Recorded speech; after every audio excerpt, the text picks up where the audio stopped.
உன்னதமும் மகிமையும் நிறைந்த ஆண்டவர் இயேசு கிறிஸ்துவின் நாமத்தினாலே யாவருக்கும் அன்பின் வாழ்த்துக்கள். தேவன் தாமே நம் ஒவ்வொருவரையும் அதிகமாய் ஆசீர்வதித்து இன்னும் பெருக செய்வாராக. ஆண்டவருடைய நாமத்தினாலே இந்த நாளுக்குரிய தியான வசனம் எரேமியா 21வது அதிகாரம் அதன் 8வது வசனம்.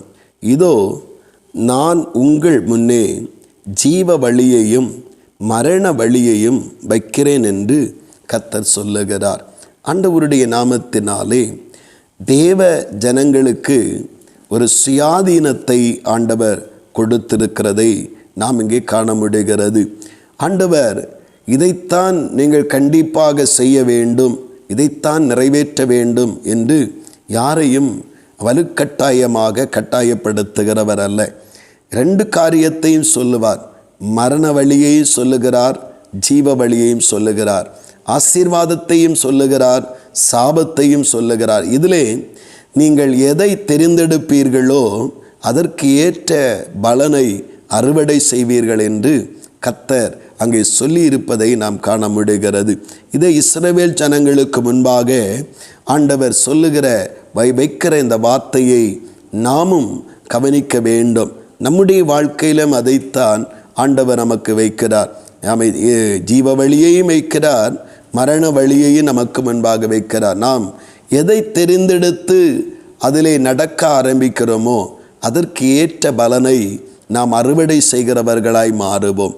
ஒருவேளை ஜீவ வழியை தெரிந்தெடுக்க தவறினால் மரண வழிகளில் உள்ள ஆரம்பத்தில் மரண வழிகளுடைய பயங்கரம் தெரியாது.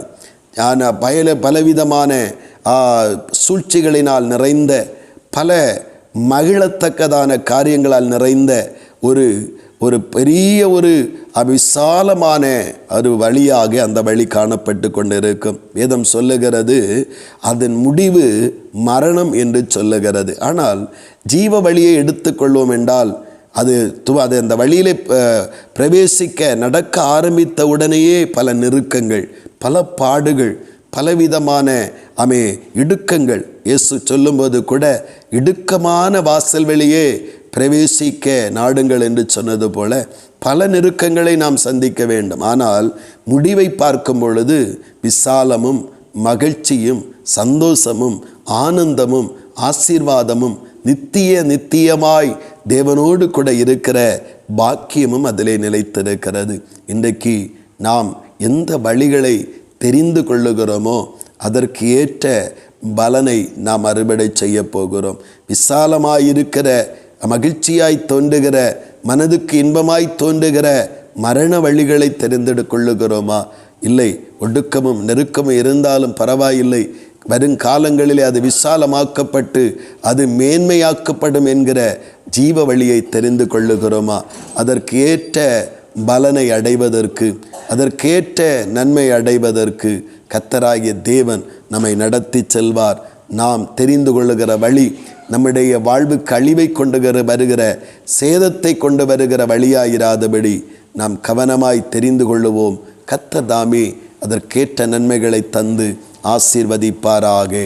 ஆமேன், ஆமேன். செபிப்போம்.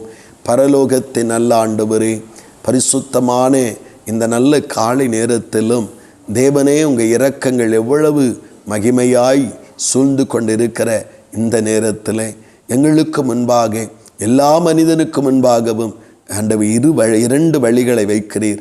ஒன்று ஜீவனுக்கு போகிற வழி, இன்னொன்று மரண வழிகள்.